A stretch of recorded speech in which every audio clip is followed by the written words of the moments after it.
This is your ultimate stop for everything sports. The Golden State Media Concepts Sports Podcast. Should I say more? From the NFL, MLB, the NBA to MMA, it's all in here. The Golden State Media Concepts Sports Podcast. Listen now.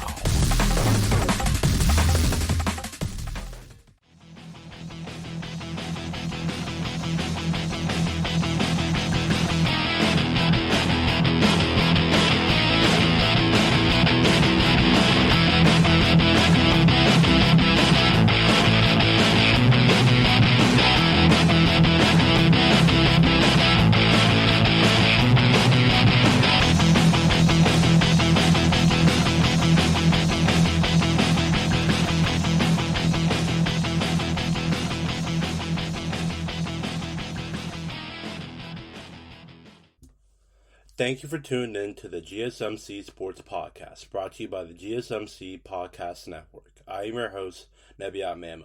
And before I get the show started off, I'd just like to thank you guys for tuning in to another episode, and I hope you, friends, and family are all doing well during this hard time, during this pandemic. And now we're seeing a lot of different changes now. I live in Ohio, live in Columbus, Ohio, that is, and we're seeing voluntary mask wearings now, so things are starting to change for the better, hopefully. So with that, I hope you, your family, and friends are all enjoying this nice summer weather that we're just getting here.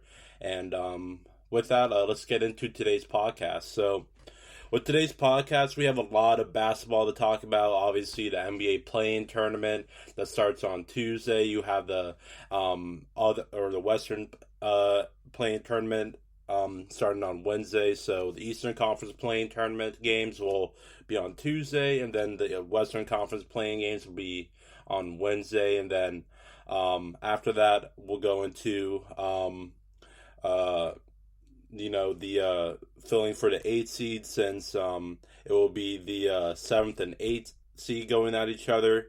The winner of that will be the 7th seed, and then the loser of that will play the winner of the 9 and 10 seed game, and then the winner of the 7th seed, the winner of the 9-10 seed will play the loser of the 7-8 seed.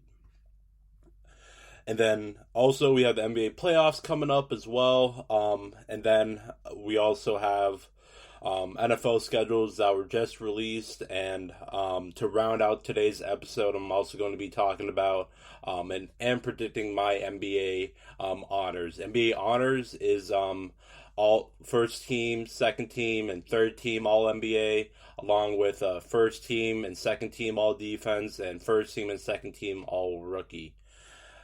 And with that, before we start talking about any of that stuff, we had the NBA 2020 Hall of Fame ceremony. We had Kobe Bryant, Tim Duncan, Kevin Garnett, Eddie Sutton, Rudy Tom Yanovich, Tamika Catchings, Kima Mulkey, and then Barbara Stevens. So congrats to all those players and coaches for being inducted in the 2020 Hall of Fame award ceremony. And then for the 2020 Hall of Fame ceremony, we had Rick Aldman, Chris Bosh, Paul Pierce, Bill Russell as a coach, Ben Wallace, Chris Webber, Jay Wright, Yolanda Griffith, and Lauren Jackson, all inducted into the 2021 Hall of Fame. So congrats to all those players and coaches for being inducted into the Hall of Fame. Certainly a top award, a top honor to be named great in the basketball world. So with that, let's get into the first topic of today's podcast, and that's going to be the NBA playing games. So with this, obviously, like I said before, we have the Eastern Conference playing games and the Western Conference playing games. So let's start with the Eastern Conference playing games, since those games will be played out first. With the first game, or the first game of the or the first playing game of the 4 that are playing. We have Charlotte versus Indiana. In this matchup, Charlotte is the 9th seed, and Indiana is a 10th seed, I believe, or the Indiana. I believe the Indiana Pacers are the 10th seed, and the Charlotte Hornets are the 9th seed. Anyways, with that, I have Charlotte winning this. The reason why I have Charlotte winning this is because there are way too many injuries on Indiana's side. And when you look at it on Charlotte's side, Charlotte is a very, very, very young core. They have great basketball players in LaMelo Ball, Devontae Graham and company, Terry Rozier too. But with Indiana has Malcolm Brogdon, who's going to be questionable and is a game time decision for this game. Also, recently today, on May 18th, 2021, Karis LeVert is named out of the game with health and safety protocols. He will be out for at least 10 to 14 days, so it's going to be hard for Indiana to really get through this without one of their best players in Karis LeVert. Also, speaking of best players for Indiana, the list just goes on here. You also have Jeremy Lamb, who's out, Aaron Holiday, who's out, Edmund Sumner, who's also out, Miles Turner, who's been out for a while. He'll be out, and he does not have a timetable with, I believe, a toe injury. Then also you have the Indiana Pacers' best player, Domantas Sabonis, who is day-to-day, but I expect him to be playing in this game 100%. Well, not 100% healthy, but I believe that he will be playing no matter what. And with this, when you look at the Hornets side, like I said, they're a very, very, very young core. They have they will need big games from these players that I'm going to list. They have Terry Rozier, who will need a big game, LaMelo Ball, Devontae Graham, Miles Bridges, Malik Monk, P.J. Washington, and all those guys will need to have not really monster games, but they'll need to do what they've been doing all this season. And that's really just go out there and score the ball at a high level. We know that Terry Rozier can score the ball at a high level. We know that LaMelo Ball is a talented rookie. He can really do it all for them. He can score, he can pass, he can rebound, he can do it all. And then you also have Miles Bridges, who is just an explosive player. He can really get up and really dunk over anyone in this league. I really, truly believe that. And then you also have Malik Monk as well, who's really been a killer for the Miami Heat as of this season. But for the most part, Miami has done a good job against him, but they're not playing him in this instance. So I'll be looking at him to really attack and score the ball. So with this, I think that the Hornets will win this game. This based off of how many injuries the Pacers have. Is just going to be very hard to see how Indiana really muscles themselves through the injuries and everything, because this is a team that really wants to be in the playoffs as a young core and really get their feet wet and everything. If the Hornets really had, if both teams were really healthy, like 100% healthy, no injuries whatsoever. Obviously, Gordon Hayward for the Hornets has been out for a while, but when you look at this Indiana team, I mean, I already said all their players who are going to be out and questionable and day-to-day. And with that, I mean, if no injuries were to happen, then I really think that Indiana will win this game just based off of how good of a player Domantas Sabonis has been this season. Also, Miles Turner has been a very dominant force on the defensive end. You know, anytime you really try to step in foot into the paint, you know Miles Turner is going to be there to try to reject that shot or floater or what have you. So with that, I believe the Hornets will win this game despite how their record has been closing out the season. They have lost 5 out of their last 6 games. Their last one was against the Orlando Magic in a 122-112 victory at home. So we'll see how this turns out. The Hornets did play some tough teams down the stretch against the Wizards, Knicks, Clippers, and Nuggets, and they also lost to the Pelicans too. So we'll see how those losses really build this team together, so they could win really one game and then move on to the next. And with that, going on to the next game, you have the Washington Wizards, who are the 8th seed, and the Boston Celtics, who are the 7th seed, going at each other at 9 o'clock. Oh, by the way, the Charlotte Hornets versus Indiana game will be at 6:30 on Tuesday. And the Washington Wizards versus the Boston Celtics game will be at 9 p.m. Eastern on TNT. Both games will be on TNT. And with that, the Celtics will host the Wizards for a playing game. The Washington Wizards, 34-38, 8th in the Eastern Conference during the regular season. The Boston Celtics, 36-36, 7th in the Eastern Conference during the regular season. Jason Tatum has been leading the way for this team, 26 points. 45%, nearly 46% from the field, and 86% from the free throw line, almost 87% from the free throw line. And then on the other side, you have Bradley Beal, who isn't going to be 100% for this game, is averaging 31.3 points per game, second in the league, 48% from the field, and almost 89% from the free throw line. And then obviously you have Russell Westbrook, Mr. Triple-Double himself, setting triple-double record, 182 triple-doubles. Certainly a status that no one would see to be broken, but Westbrook did it this year, and congrats to him.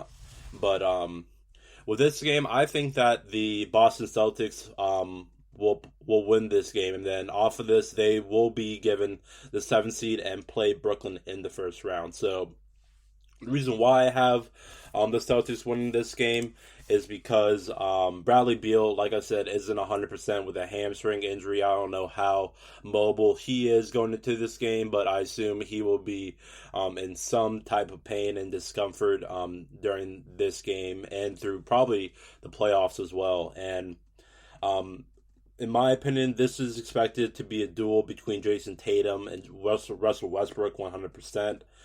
With Bradley Beal out, I believe Westbrook is going to have to step up here big time. I not only think that Westbrook is going to have a triple-double, but I also think that Westbrook is also going to have to at least have a 30-point game. And with this,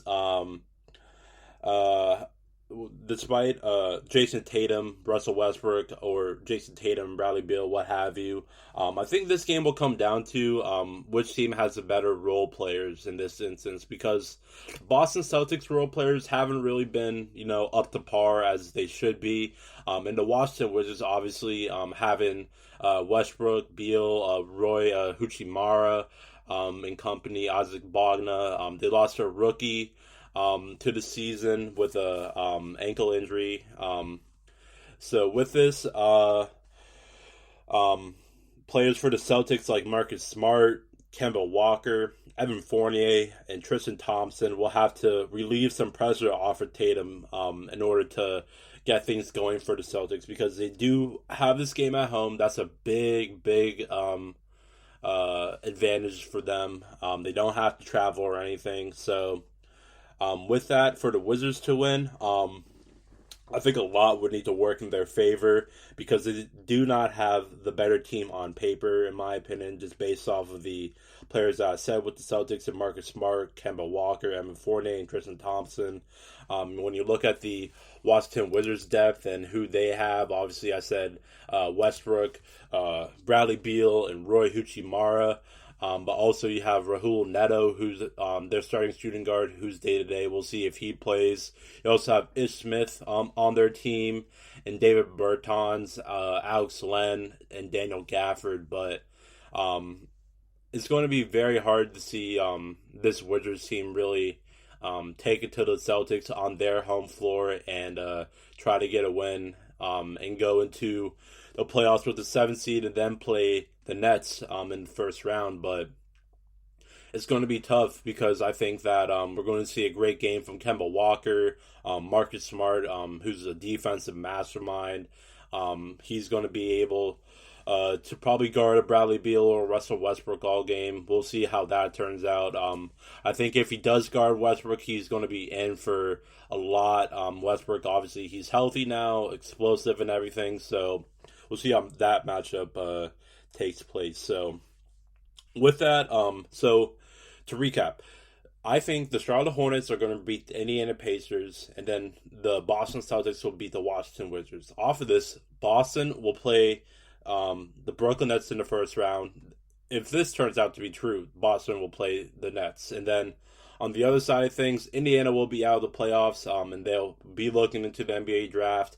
And then when you look at the next game, you are going to have Charlotte against Washington.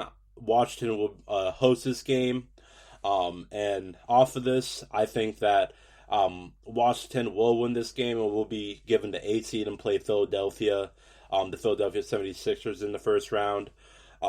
With this, and the reason why I think that the Washington Wizards will win this game is that I think Russell Westbrook and Bradley Beal won't be denied a playoff spot. I thought that during the start of the season, at the beginning of the season, what have you, that the Washington Wizards would be a playoff team, and now we have them on the brink of elimination here with my predictions. So with this, if they lose to Boston, then Westbrook and Beal will be looking to give it to the young core of Charlotte, that is, and Beal and Westbrook should or would have to get at least 23 points or more in order to win this game each, that is. So with that, they're going to have their hands full. They played this young core in Charlotte before. Actually, their last game of the season was against Charlotte. And when we look at the box score, Washington Wizards beat the Hornets, that is, 115 to 110. When you look at the box score, you see Russell Westbrook having 23 points, 10 assists, 15 rebounds. Bradley Beal, 25 points, 4 assists, 6 rebounds. Roy Hachimura, 16 points and 6 rebounds. And when you look at the Charlotte Hornets, their starting lineup was pretty good. Everyone in the starting lineup had double-digit scoring. Jaden McDaniels, 13 points. P.J. Washington, 11 points. Miles Bridges, 17 points. LaMelo Ball, 19 points. And Terry Rozier, 22 points. And then you also have Devontae Graham having 15 points and Cody Zeller also having 11 points. So all in all, the box score of this game between the last game between these two teams certainly seems like it's going to be a close matchup. Washington was able to have a monster fourth quarter. They had 36 points to the Charlotte Hornets, 20 points in the fourth quarter. So we'll see if Charlotte is able to keep with the Wizards throughout 4 quarters, because it seems like, based off of the box score and everything, that the Hornets were playing well. They were up 36-22 in the first quarter, and then Washington came back, scoring 30 points in the second quarter, and then Charlotte responded in the next quarter, scoring 34 points, and then Washington was able to bring it home towards the end of the fourth quarter. So with that, first round matchups that I think is going to happen based off of the play-in tournament in the Eastern Conference is that I think that Washington will play Philadelphia, and Washington will be the 8th seed, and then Boston will play Brooklyn, and Boston will be the 7th seed. And then next up, we have the Western Conference now. Now in the Western Conference, these games will be played on Wednesday, May 19th. The first game of the day will be San Antonio versus Memphis. Memphis will be hosting this game, and then the second game of the evening will be Golden State against Los Angeles. These games will be on ESPN. The first game will be at 7:30, and then the second game will be at 10. So with that, let's get into the first game of Wednesday, May 19th, and that's San Antonio versus Memphis. I think that Memphis is going to win this game. Memphis has won 5 out of the last 6 games to close out the season. And also Jaren Jackson Jr., a big player for them, is back off of injury. Has been out for a lot of this season with an injury. And now him, John Morant, Dylan Brooks, Jonas Valanciunas, who have all been playing well together this season, are going to be coming together versus a game against San Antonio, who has a very smart coach in Greg Popovich, in my opinion, probably the best coach to ever do it.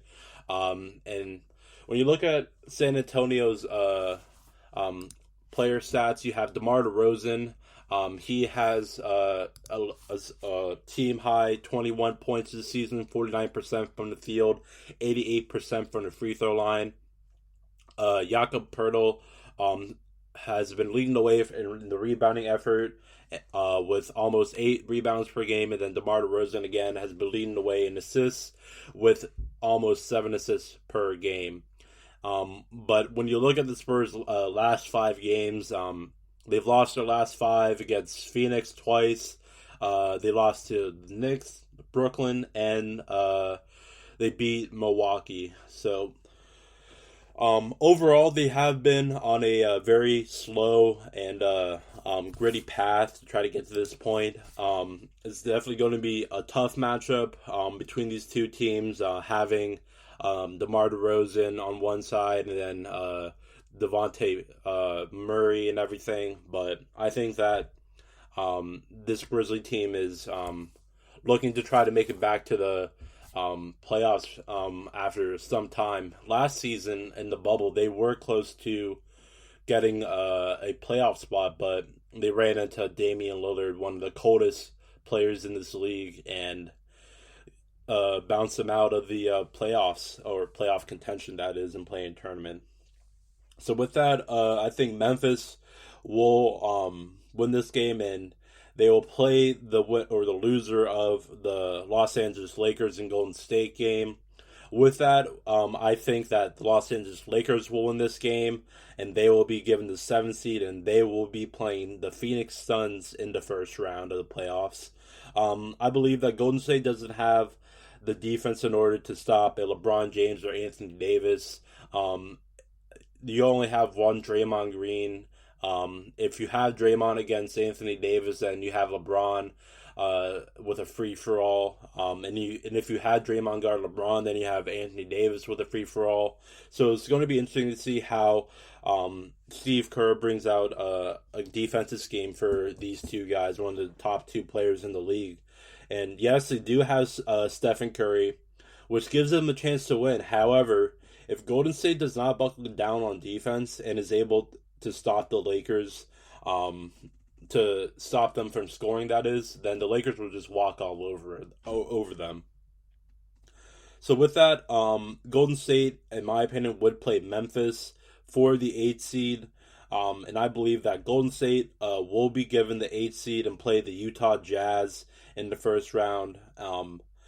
And why do I think this? I think that it's just possible because Stephen Curry is still on the Warriors, and I'll just leave it at that. And I believe that he will take over this game and bring Golden State back to the playoffs, where they should be, that is.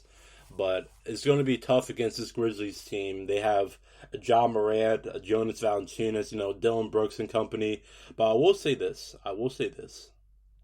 They don't have a single player to guard Stephen Curry. And that's where I sit at. If they don't have a single player to guard Stephen Curry, then I think that this is the Warriors' game to lose. So with that, that's going to be it for the first segment of the NBA playing games. I went over the Eastern Conference playing games and the Western Conference playing games. I believe that Boston will be the 7th seed and play Brooklyn in the first round, and then Washington will play the Sixers and be the 8th seed. And then on the Western Conference side, I believe that the Lakers will beat Golden State and be the 7th seed, and I believe that Golden State will beat Memphis and will be given the 8th seed. So with that, that's going to be it. But for the next segment of today's podcast, I'm going to be talking about the NBA playoffs and going into every single matchup, both in Eastern and Western Conference. And towards the end of the podcast, in the last segment, I'm going to be talking about NBA honors, and I'm going to be predicting and giving my first team All-NBA, second team All-NBA, third team All-NBA, first team All-Defense, second team All-Defense, first team All-Rookie, and second team All-Rookie. Stick around, folks, for that and more on the GSMC Sports Podcast. Are you looking for the very best NFL and college football podcast? Then check out the GSMC Football Podcast. Get the latest football news both on and off the field. From the NFL Draft to trades to the rumor mill to the NFL Combines, they got you covered. That's GSMCpodcast.com/football-podcast. Get updates on college rivalries, game day insights, and much, much more. It's football talk the way you want it. This show eats, sleeps, and breathes football. Don't forget to like them on Facebook and follow them on Twitter. Visit GSMCpodcast.com for more info.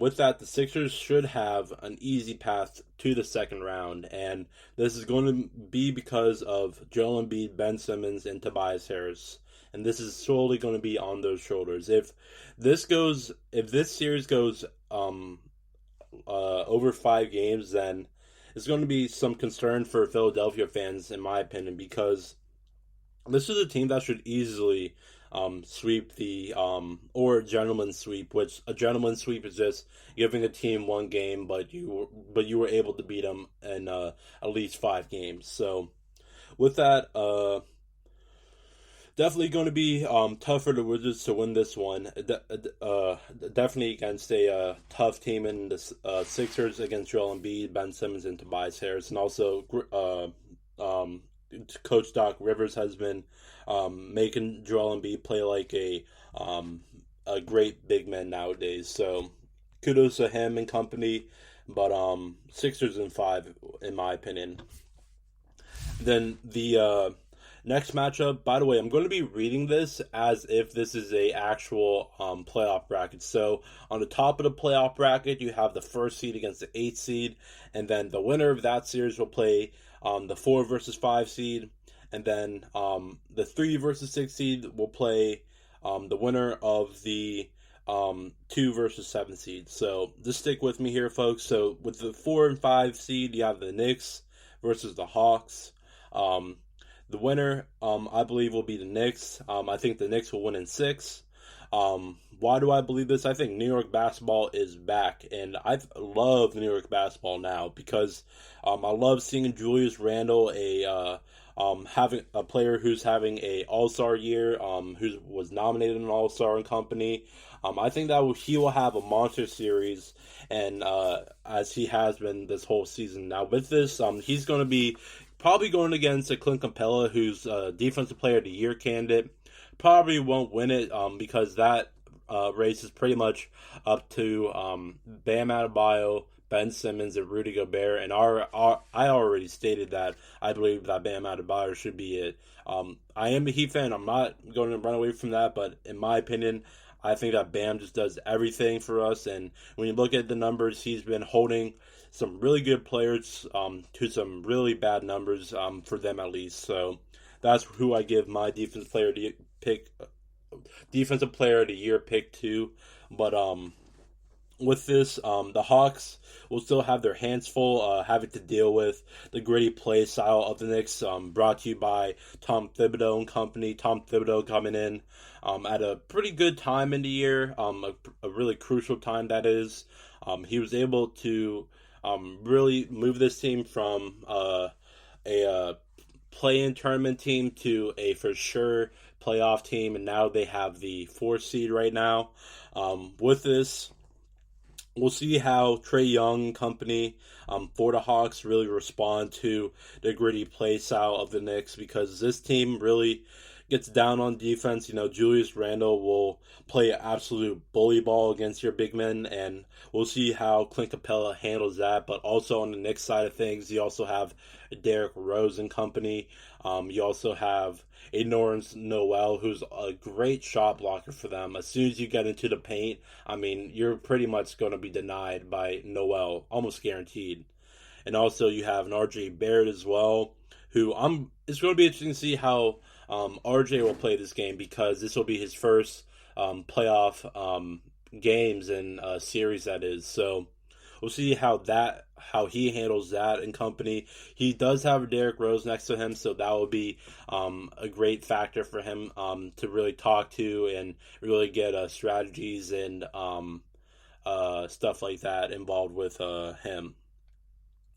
So with that, and on to the next matchup, you have the Bucks versus my Miami Heat.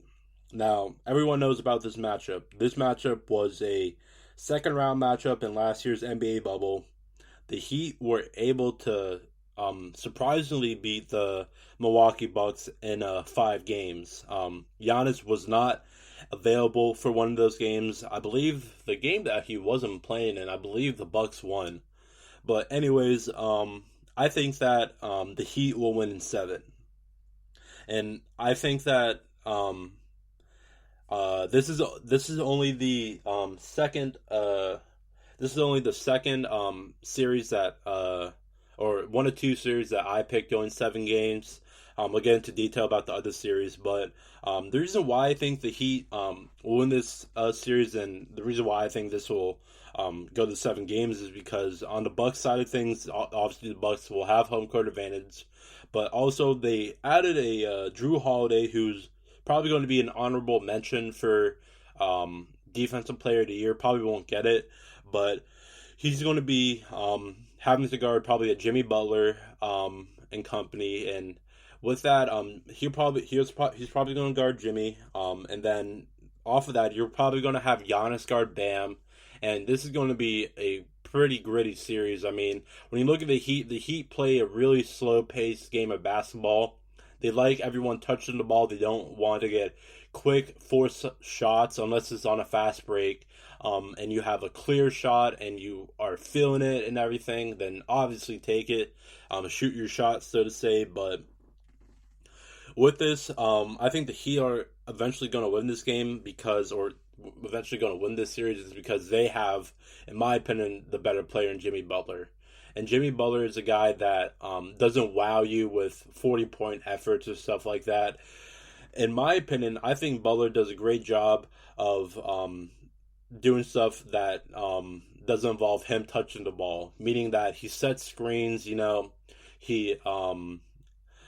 moves around without even touching the ball and stuff like that. So with that, I think that the Bucks really don't have a player that really does that for them. I think that they rely too much on Giannis or Chris Middleton to really score the ball. But their starting lineup, man, with I believe their starting lineup is, and this isn't by 1 through 5. I believe Giannis, Brook Lopez, Chris Middleton, and then you have Drew Holiday, and I believe Dante DiVincenzo rounds out that starting lineup. So it's going to be competitive, no doubt about it. But with that, I think Miami does have a better bench squad. When you look at their starting lineup, you have obviously Jimmy Butler, Bam Adebayo to start it off. But you also have a Kendrick Nunn, who's been playing amazing as of late. And then you have a Duncan Robinson, who's a great shooter. And then you have a Trevor Ariza as well, too. And then off the bench, you have a Tyler Herro. You're going to have a Dwayne Dedmon, who's going to be a crucial player in the rebounding effort. And also you have Goran Dragic as well, Nemanja Bjelica and company. So we'll see how the benches round out for both these squads, because the Bucks also have, on the other side of things, you have a Bobby Portis, a Pat Connaughton and company.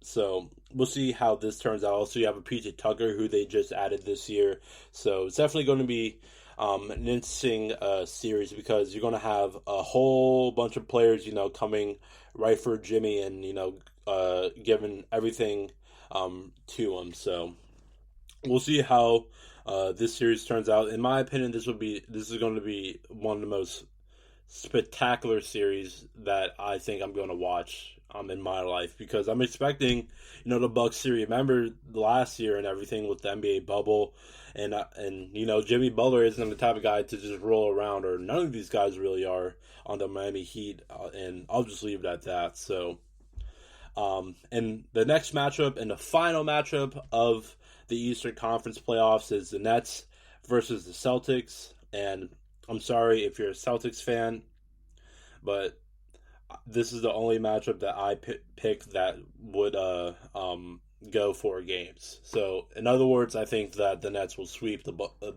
Celtics.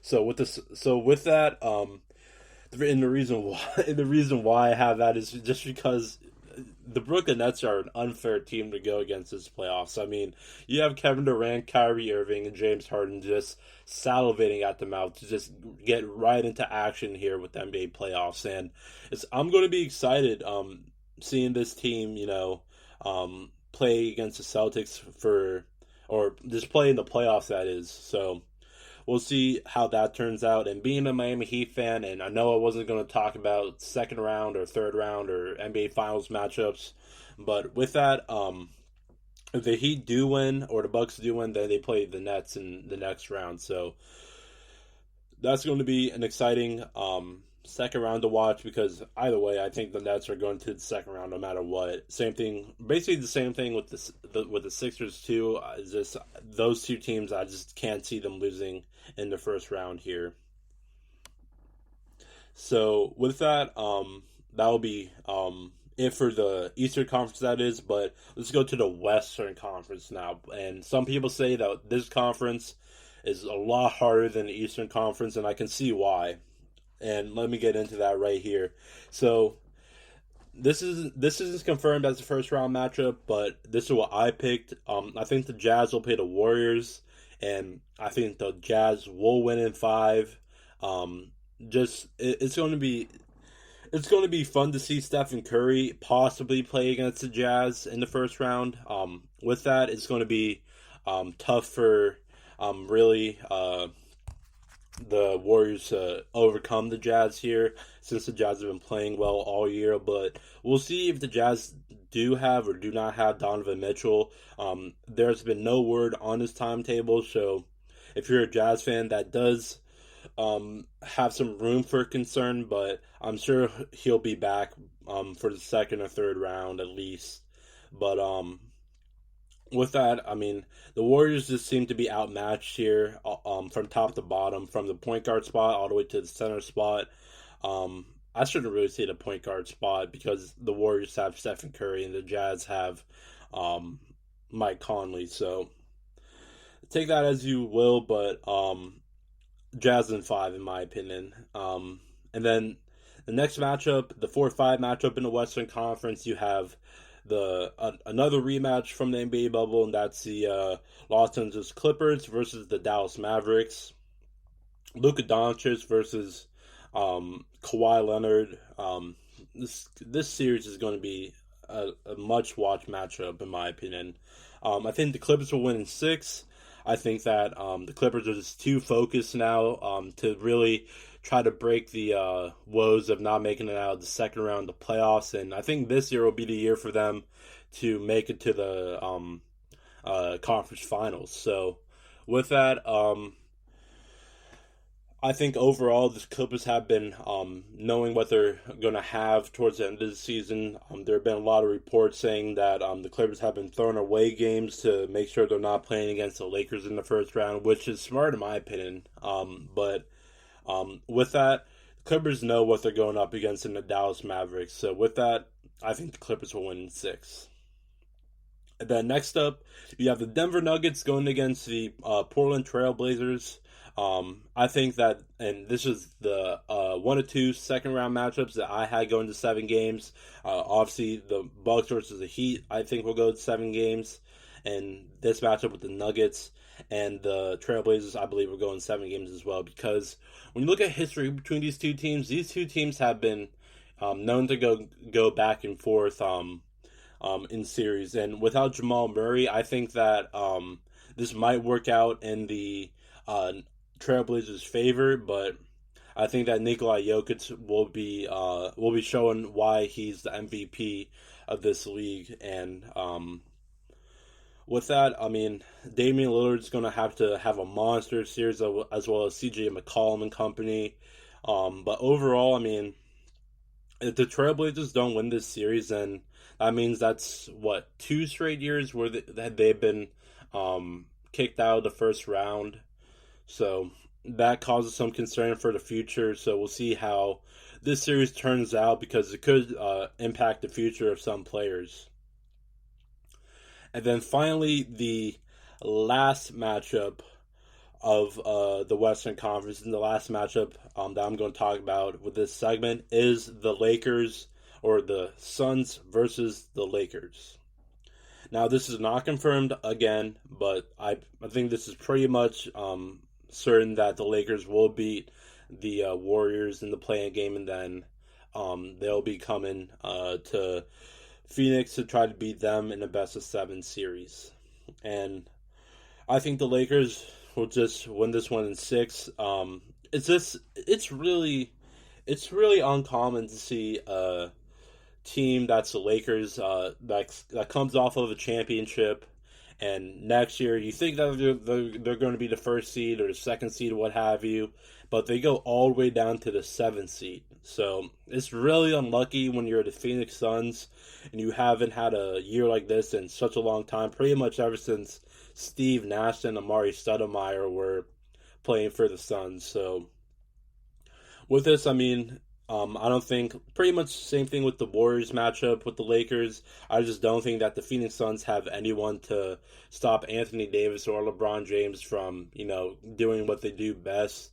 All in all, you still have Chris Paul, you still have Devin Booker, who are 2 great players, all-star caliber players in my opinion, but they don't have the firepower to go against LeBron James and Anthony Davis. We'll see how LeBron James's ankle injury rounds out this series, because that is some concern to watch over. But all in all, I mean, if the Lakers or LeBron is healthy enough to be mobile and everything, I think that the Lakers win this one in 6 without breaking a sweat, in my opinion.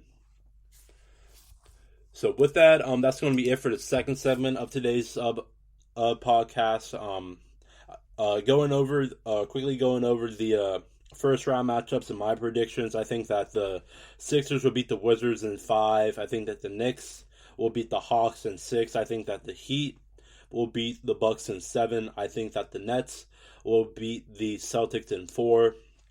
And then going to the Western Conference now, I think the Jazz will beat the Warriors in 5. I think the Clippers will beat the Mavericks in 6. I think the Nuggets will beat the Trailblazers in 7. And then I think the Phoenix Suns or the Los Angeles Lakers will beat the Phoenix Suns in 6 games.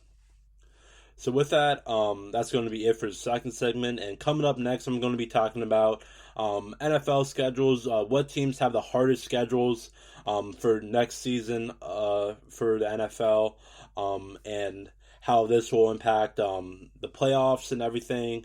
And then after that, I'm going to be talking about NBA honors, and I'm going to be predicting or giving out my first team All-NBA, second team All-NBA, third team All-NBA, first team All-Defense, second team All-Defense, first team All-Rookie, and second team All-Rookie. Stay tuned for that and more on the GSMC Sports Podcast. Check out the show that's built on the MMA. From the UFC to extreme cage fighting, they got the fights covered. Check out the GSMC MMA podcast. Get the latest news on past or upcoming fights. Join us as we talk to and about some of the biggest names in the MMA, past, present, and future. When it's the fight game, there's just one show to check out. GSMCpodcast.com/MMA-podcast. Don't forget to like them on Facebook and follow them on Twitter. Visit GSMCpodcast.com for more info.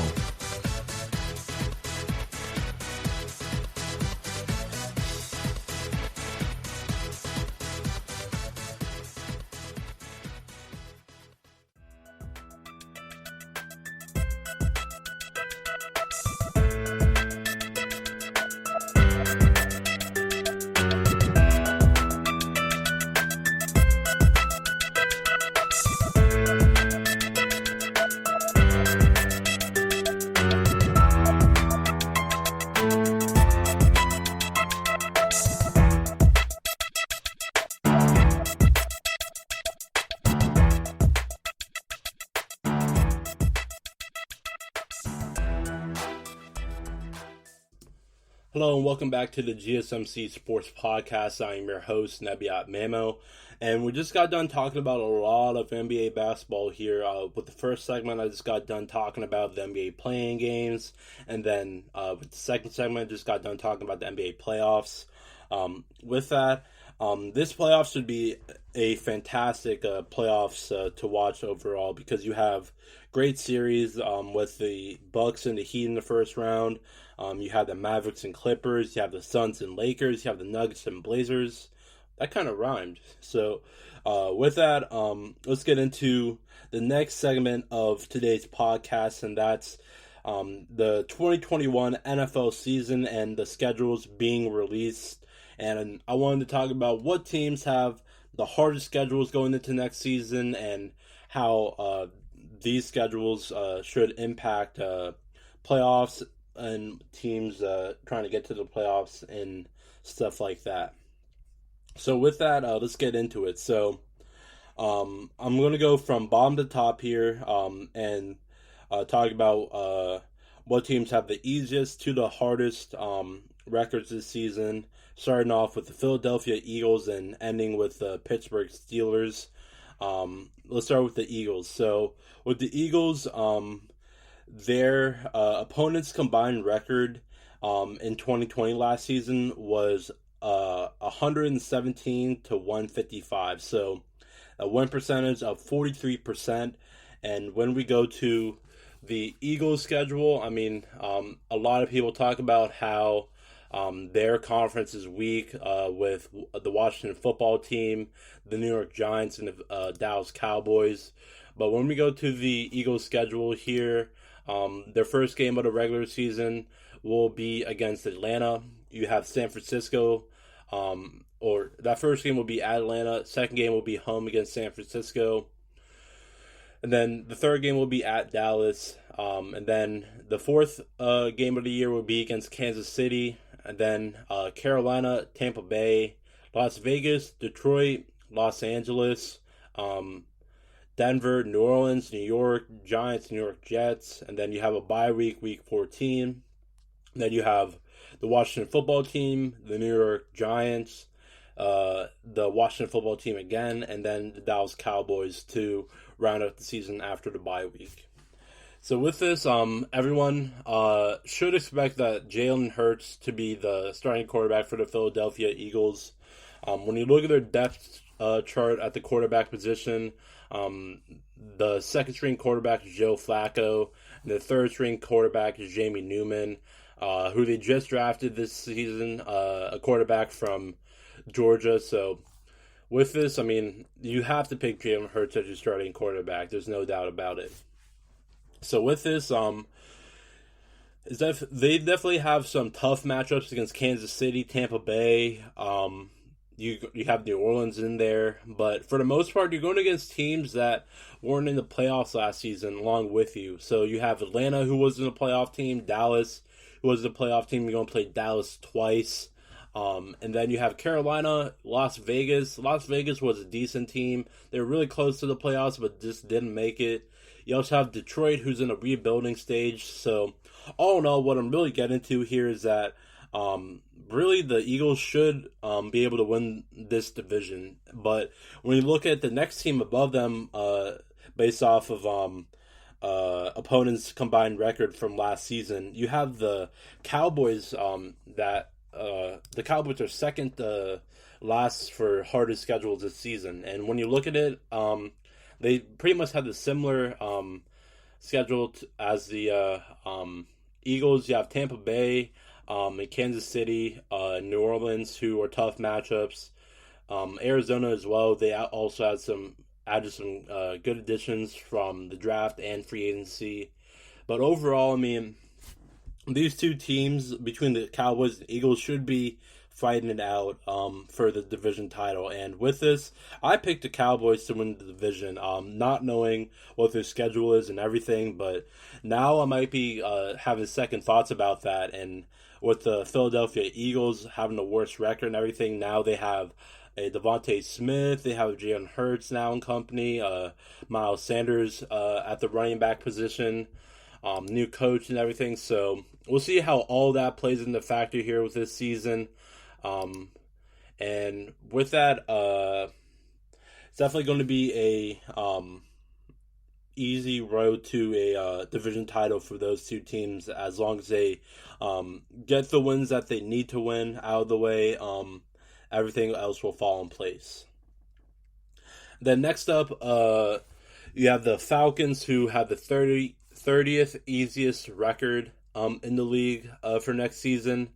The Falcons overall are in the NFC South. They play the Panthers, they play the Bucks, they play the Saints and everything. But with this, and with the Falcons, there have been a lot of rumors about Julio Jones possibly being traded. So it's definitely going to be interesting to see how this will play, or that will play out into the Falcons season, because overall, you don't really have that many hard matchups. You play Buffalo towards the end of the year, you play New Orleans at the end of the year. San Francisco is in there, New England's in there, New Orleans is in there again. Also played Tampa Bay twice. So overall, I mean, outside of their two games against Tampa Bay and 2 games against New Orleans and 1 game against Buffalo, everything else seems like a winnable game when you go into it. So with that, I mean, I don't expect the Falcons to win the division by any means, just because Tampa Bay brought back everyone on their starting in offense and defense. And when you see something like that, you expect the team to go back to the Super Bowl, especially when Tom Brady's your starting quarterback. But with that, Falcons have the 30th easiest record. Then after that, you have the Bucks, Dolphins, Broncos, Panthers, Giants, Colts, Bills, Saints, Patriots, Jets, 49ers, Jaguars, Chargers, Texans, Washington football team, and the Cardinals, Titans, Seahawks, Chiefs, Rams. I mean, overall, this the list of teams that are having the harder records for the season are the Steelers, Ravens, Bears, Packers, and Vikings. Those are the 5 teams that are the top 5 teams with the hardest records going into next season. So with that, let's look at their records. So let's start off with the Minnesota Vikings. So the Minnesota Vikings, their opponent's record last year was 53% win percentage. They're also in the division with the Green Bay Packers, Detroit Lions, and Chicago Bears. So let's see how their schedule looks like. So first game of the year, you're playing against the Cincinnati Bengals, who day. And then after that, you play Arizona, and then Seattle, Cleveland, Detroit, Carolina, Dallas, Baltimore, Los Angeles, Green Bay, San Francisco, Detroit, Pittsburgh, Chicago, Los Angeles, Green Bay, and Chicago again. And wow, what a tough schedule. I mean, pretty much as soon as the season starts, you're going against quality opponents. I mean, the Bengals, I mean, I'm not going to call them a tough opponent, so to say. If they don't have Joe Burrow with that first game, and I don't expect them to do, I hope he gets healthy as soon as possible. But with that, you have Arizona, Seattle, and Cleveland for weeks 2, 3, and 4. And that's going to be tough for the Vikings all in all, because I know you have Justin Jefferson and Adam Thielen as their receiving core. They're a great receiving core, probably the best duo core there is right now. But, I mean, teams are going to recognize that and try to, crack down on that. But with the Cardinals in Seattle, those might be 2 wins, but versus Cleveland, I mean, I would pick Cleveland in that matchup, because that matchup is going to be, that matchup is actually going to be at Minnesota. I apologize. So I don't know. Maybe they do win that matchup, but all in all, I mean, looking at this schedule, so many tough opponents, and You have Seattle, who made the playoffs, Cleveland, who made the playoffs, Baltimore, who made the playoffs, Green Bay, who made the playoffs, Pittsburgh, who made the playoffs, Los Angeles, who made the playoffs, and Chicago making the playoffs. So very, very tough schedule for the Vikings, really from start to finish, all in all. But we'll see how they move adversity over and try to make their way to the playoffs, because you never know with those Green Bay matchups and Aaron Rodgers' situation and everything. We'll see if he even plays this season at all. But if he doesn't, then maybe the Vikings have a chance to take that division title. But next up, and the next team with the hardest schedule and the fourth overall hardest schedule in the league is the Green Bay Packers. And it's really interesting to see three teams from the same division having some of the tough records to for the 2021 NFL season. So looking at the Packers season, you have New Orleans is your first game. Then you're going to be playing against Pittsburgh. You have Chicago in there twice, obviously. You have Arizona, Kansas City, Seattle, Los Angeles, Baltimore, and Cleveland. So a lot of tough matchups all in all. And some of those matchups, like a New Orleans matchup, is on the road. Against Arizona, that's on the road. Kansas City, that's on the road. You play Los Angeles at home, but you play Baltimore at Baltimore, and you play Cleveland at home. So overall, some of those road matchups might get the better of them. Obviously, the Kansas City matchup is going to be a matchup that everyone is probably going to watch. I'm assuming that Aaron Rodgers plays, that is. I assume everyone's going to be anticipating that matchup between Aaron Rodgers and Patrick Mahomes. So we'll see how that turns out. And with that, the next team above the Packers to have the next hardest schedule is the Bears. So with the Bears, obviously, they have the Packers twice, they have the Vikings twice, and they have the Packers twice, the Vikings twice, and the Detroit Lions twice. Sorry, I was blanking on the Lions. But the Bears will have to play Los Angeles at LA, Cleveland on the road, Las Vegas on the road, Tampa Bay on the road, Pittsburgh on the road, and then Seattle on the road. So with that, a lot of teams, and you also have Baltimore at home. So a lot of these teams are going to be tough wins for the Bears, no doubt about it. We'll see really when Justin Fields gets implied as the starting quarterback for this team. It could be as soon as really week 5 or so, but we'll see. I think that come bye week, which is week 10 for them, we'll see where they stand in their division and where they stand overall in the playoffs. And with that, we'll see if Andy Dalton gets the job done. If not, then I expect Justin Fields to be the starting quarterback for that team in no time at all. And then next up, the team with the second hardest schedule in the league is the Baltimore Ravens. The Baltimore Ravens, obviously, in one of the toughest divisions. That is the the AFC North. They play against the Bengals twice, the Steelers twice, and the Browns twice. So a lot of tough games all in all.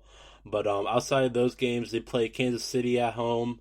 They play Indianapolis at home. They play Minnesota at home. They play Chicago at Chicago. They play Miami at Miami. They have Green Bay, Los Angeles, both at home. But overall, I mean, tough schedule for the Ravens all in all, because not only do you have a team that made the Super Bowl, but you also have, teams like the Cleveland Browns who are looking to try to get back to the playoffs, and the Pittsburgh Steelers too, who are coming off of a pretty good year until the playoffs where they lost to the Browns all in all. But The Ravens are still my favorite team to pick to win the AFC North, other than the Browns, that is. So we'll see how that turns out for them and how they're able to win some of these games, some of these tougher games on their schedule. So with that, and the final team, and the team with the hardest schedule this NFL season is the Pittsburgh Steelers. The Pittsburgh Steelers will be going against the Bills week 1. They have the Las Vegas Raiders. You have the Green Bay Packers. And also you have the Ravens twice, the Browns twice, and the Bengals twice as well. You also have Tennessee. You're playing at Kansas City, at Minnesota, at Los Angeles, versus the Chargers. So all in all, the Steelers probably won't be my team to pick to win the division. It's either going to be Cleveland or the Ravens, but don't rule these guys out by any means necessary. I mean, Mike Tomlin is a great coach at the end of the day, and I'm a Bengals fan saying that, so that shows you something. But overall, I mean, the Steelers are still, or could still quite possibly make the playoffs, but I just can't see them, being the division winner in the AFC North. So with that, a lot of interesting games this season, a lot of tough games all in all, but we'll see how some of those teams, the top 5 teams in the Steelers, Ravens, Bears, Packers, and Vikings, try to make the best out of those tough games. So with that, that's going to be it for the third segment of today's podcast. NFL schedules are out, and you can find them on CBS NFL. Every single team schedule and their opponents' combined record last season can all be found on that website. So with that, and coming up next on the GSMC Sports Podcast, in our last segment of today, is that I'm going to be talking about my NBA honors with first team All-NBA, second team All-NBA, third team All-NBA, first team All-Defense, second team All-Defense, first team All-Rookie, and second team All-Rookie. So with that, stay tuned for that on the GSMC Sports Podcast. Are you looking for help for your fantasy football team? Check out the GSMC Fantasy Football Podcast. Get today's best advice on who to start, who to sit, even who you should draft. From sleeper picks to red hot lineups, they got it all covered for you. That's GSMCpodcast.com/fantasy-football-podcast. We'll cover traditional leagues, dynasty, PPR, even IDP leagues. When you need fantasy help, there's just one show to hit up. Don't forget to like them on Facebook and follow them on Twitter. Visit GSMCpodcast.com for more info.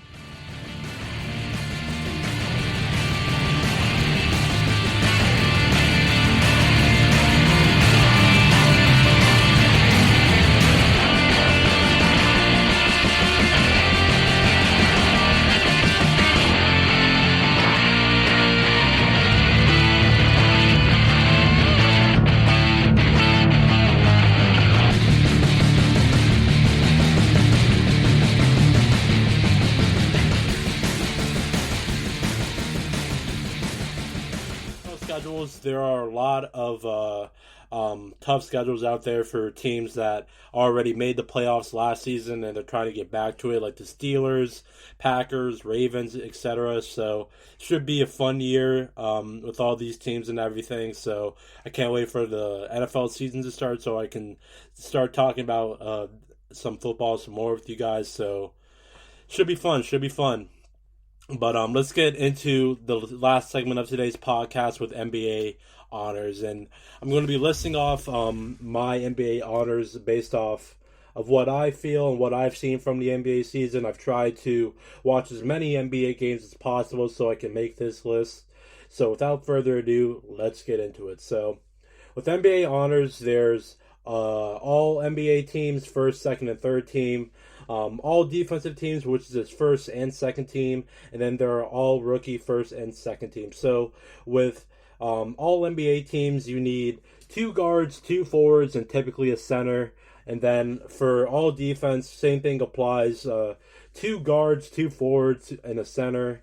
But for all rookie, there is no positions whatsoever. So it's just the top 5, well, technically the top 10 players that make all rookies. So with that, let's get into it. And let's start with the third team All NBA in my ballot. So with my third team All NBA ballots, I picked Kyrie Irving as my point guard, Bradley Beal as my shooting guard, Jimmy Butler as my small forward, Kawhi Leonard as my power forward, and then Rudy Gobert with the center position. So with this, we obviously look at each player's stats and everything. When you look at Kyrie Irving, he's a guy that can really do it all for you this season.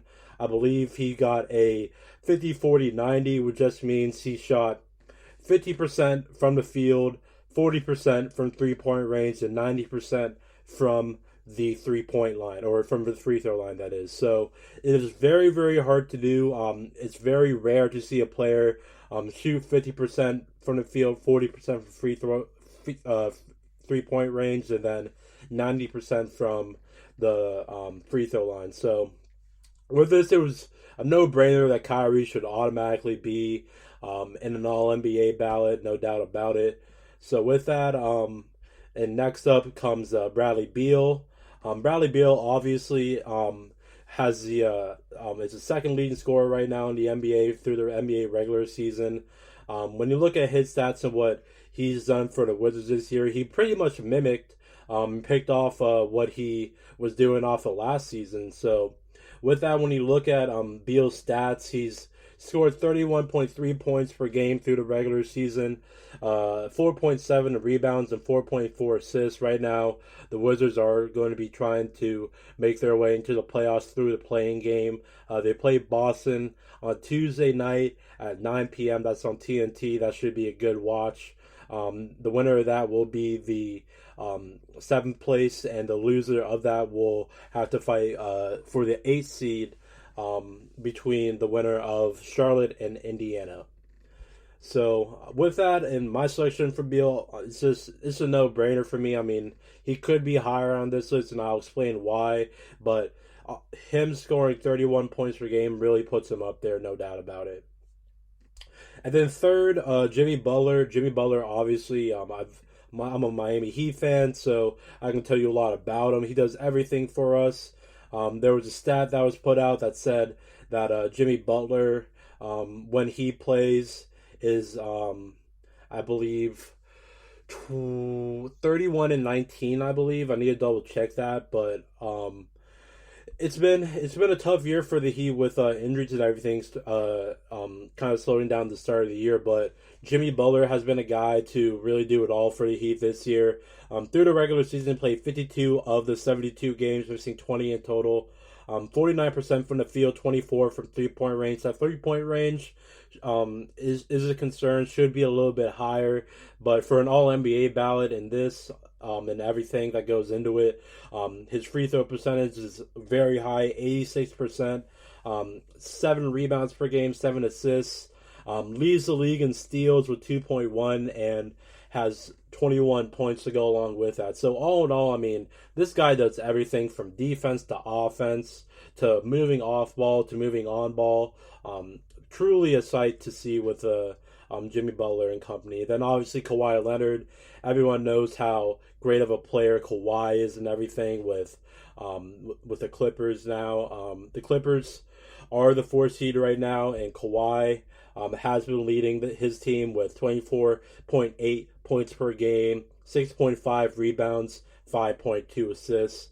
Also along with that, 1.6 steals, and a lot of thinking went into this because I had to choose between him or Kawhi, or him or Kevin Durant. And ultimately, Kevin Durant really sat out a lot of games this season, so ultimately I had to put Kawhi at that 4th spot.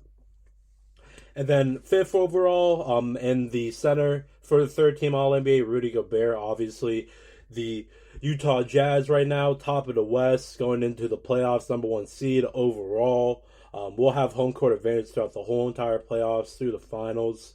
And most of that has to go to Donovan Mitchell and the coaching staff and whatnot. But Rudy Gobert, all in all, has been a menace to deal with this NBA season. Right now, he's one of the leading candidates for Defensive Player of the Year. He's played 71 games this season, only missed one game. Shot 67% from the field, 62% from the free throw line, 13 rebounds, 14 points, 2.7 blocks. So, all in all, he, in my opinion, was the third best center this season overall. Third or fourth best center, the way you look at it. But overall, he deserved this All-NBA team for sure, based off of the year he had. And then going on to the second team All-NBA, as the list right now, I have Chris Paul, Russell Westbrook, LeBron James, Julius Randle, and Joel Embiid rounding out the second team All-NBA. Chris Paul really elevated the Phoenix Suns team after what they did in the NBA bubble. Really put their stamp on the bubble. Even though they didn't make the playoffs, they were still amazing to watch. Didn't lose that many games. I believe they didn't lose any games in the bubble. But either way, this year Chris Paul has been amazing. And then his second guard, Russell Westbrook, obviously this season, he's been averaging a triple-double. Broke the all-time record for triple-doubles ever, set by before Oscar Robertson, that a lot of people didn't think that was going to be broken, but Russell Westbrook had other plans for that. And then LeBron James, obviously when LeBron went down to injury, he was obviously an MVP candidate, this and that. It was tough to decide whether LeBron should have been second team or Kawhi should have been second team. Looking at it now and talking about it out loud, I feel like Kawhi should be second team, and I feel like LeBron should be third team just based off of the year LeBron had and his injury and whatnot. But I felt like LeBron still deserved an All-NBA team nevertheless. So with that, I mean, LeBron could be third team and you could switch it out with Kawhi. That's a good example, but other players like Julius Randle and Joel Embiid. Randle was without a doubt second all-team NBA player to me. And Embiid, if there was a selection for two setters for all NBA teams, I would have put Embiid all NBA first team, and I would have switched him out for Giannis for first team all NBA, which now that I said it, first team all NBA, in my opinion, should go to Stephen Curry, Damian Lillard, Luka Doncic, Giannis Antetokounmpo, and Nikola Jokic. So overall, I like these all NBA teams. The two players that I think that could switch out for each other are LeBron James and Kawhi Leonard, just based off of how many games LeBron has missed down the stretch of the year.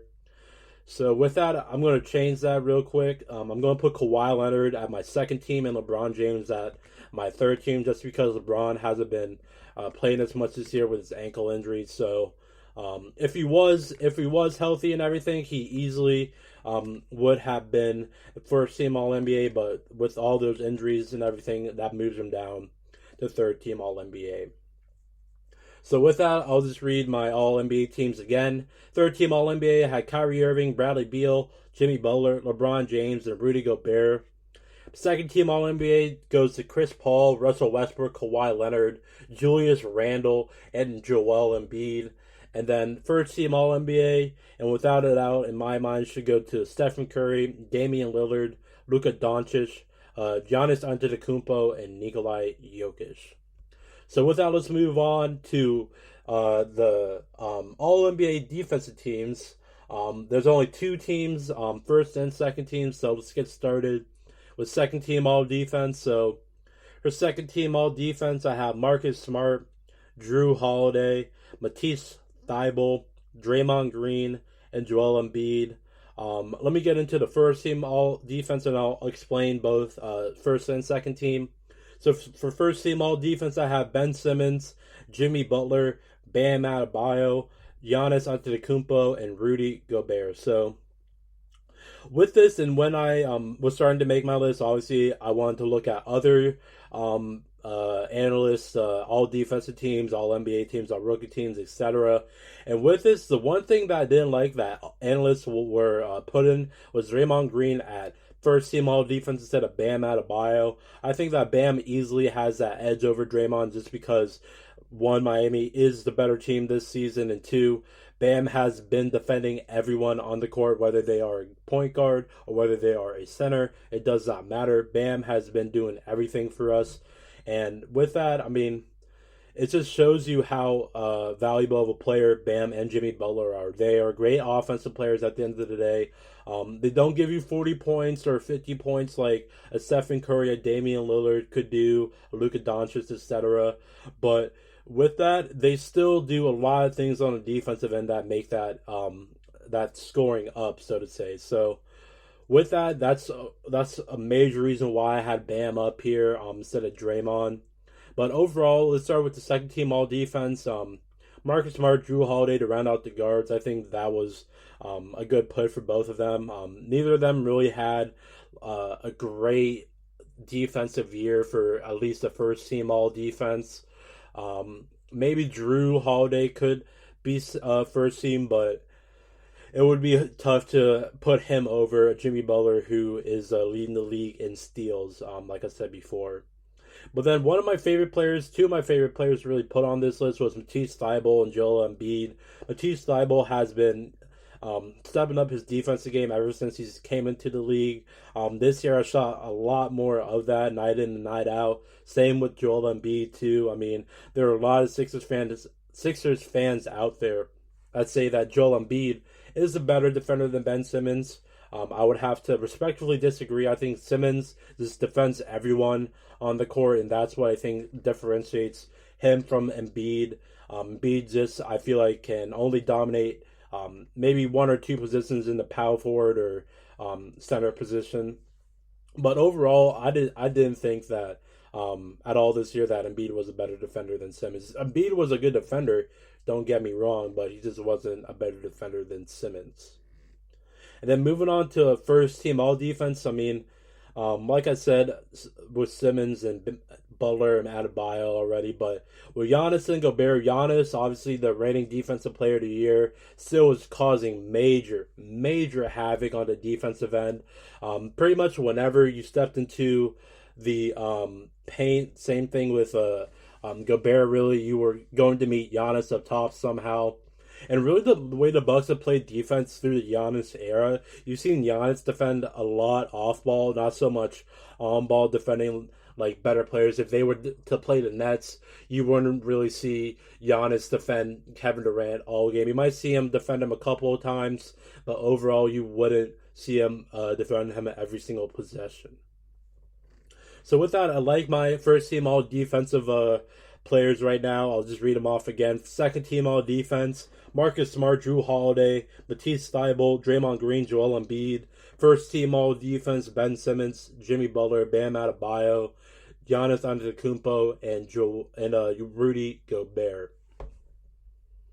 So with that, that gives it up for second team all defense or all defensive awards.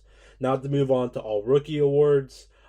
Starting with second team all NBA. Like I said at the start of the segment, there are no positions for all rookies, so it's just the top 10 rookies all in all, since there's only first and second team. So with that, let's get into it, and let's start with the second team all rookies. Second team all rookies goes to Saddiq Bey from Detroit, Isaiah Stewart from Detroit, Jayshawn Tate from Houston, Campazzo from Denver, and then Cole Anthony from the Orlando Magic. And then next up, the first team all rookie, you have LaMelo Ball, Tyrese Halliburton, Anthony Edwards, Desmond Bane, and Emmanuel Quickley. So with this, let's just quickly look at second team all rookie. overall, some of these rookies you might not hear about, like Campazzo out of Denver, Cole Anthony might be recognizable for you from North Carolina, Jason Tate too from Ohio State in general, but some of these guys really flew under the radar while LaMelo Ball, Anthony Edwards, and company got all the attention this year from rookies. But overall, I mean, I had Sadiq Bey on my fantasy team. I didn't draft him from the draft, but I picked him up off the waiver wire, and he was a great addition to my team. Isaiah Stewart too, a great addition as well. He really both of those guys really blossomed in Detroit after Blake Griffin left and Derrick Rose left. Those guys had a lot more room to operate and grow themselves in. And then with Jason Tate, obviously with the problems in Houston, James Harden leaving to having a long losing streak. Overall, Jason Tate was still a great rookie. People still don't remember that Tate was not drafted this year and everything. I believe he wasn't drafted this year. I think he was in the G League last year and developed himself. But this year, obviously, not the best situation to go through with the Rockets, but overall had a great year. Then Campazzo from Denver, obviously, with the Jamal Murray injury, he had to step up a lot. Also, you had Monte Morris out for a while, so he really had to carry the load for the point guard position for a little bit, and still is now. Overall, great addition from Denver. Desperately needed a point guard after Jamal Murray went down to injury. Then obviously Cole Anthony out of out of Orlando. The reason why I'm laughing is that I remember a interview with him where he scored a game winner towards the end of the year, that is, and I just love the guy's intensity. I love the guy's swagger, so to say, and that's why I really had him up here. A lot of people didn't have Cole Anthony up here. I saw the rookie out of Boston, Peyton Pritchard, up here. And Pritchard only had one game winner. You could say it was a game winner against the Miami Heat earlier in the season. But Anthony has had multiple game winners, and he's doing it on a worse team. So I had to give it to him. And overall, he's had a great first year to the NBA. And then first team all rookie. No surprise here with LaMelo Ball and Anthony Edwards and Tyrese Halliburton leading the way. But Desmond Bane, a great player from Memphis. You know, he's been a crucial reason why Memphis has been in the play-in tournament and in that watch for the playing games, along with John Morant, Jonas Valanciunas, Dylan Brooks and company. Jaren Jackson Jr. obviously came back from injury, but Bane has done a good job relieving the role with Jaren Jackson out, along with Brandon Clark as well. And obviously Emmanuel Quickley from the Knicks, he's been amazing for them as well. The Knicks obviously having a spectacular first season, or a spectacular season after so many years with missing the playoffs. Now they're the 4th seed with Tom Thibodeau as their head coach and a all-star at the helm with Julius Randle. And now you have Emmanuel Quickley, who a lot of people had as a D+, a D- type player out of the draft. And now he's proven all the haters wrong. I didn't know anything about him other than he was a Kentucky guy. And Kentucky guys are tough guys. Let me just tell you that. Knowing and seeing Bam Adebayo, Tyler Hero compete, and Anthony Davis and company, this guy's a tough guy. And anyone out of Kentucky, they're going to have a chip on their shoulders because they know what comes through Kentucky, what people want when they go to Kentucky. And with that, I salute him for doubting the haters. So with that, that will be it for all my NBA honors for all NBA, all defense, and all rookie. Just quickly, I'll go over my first team all NBAs with starting with all NBA with Stephen Curry, Damian Lillard, Luka Doncic, Giannis Antetokounmpo, Nikola Jokic, and then for all defense, first team all defense, I have Ben Simmons, Jimmy Butler, Bam Adebayo, Giannis Antetokounmpo, and Rudy Gobert.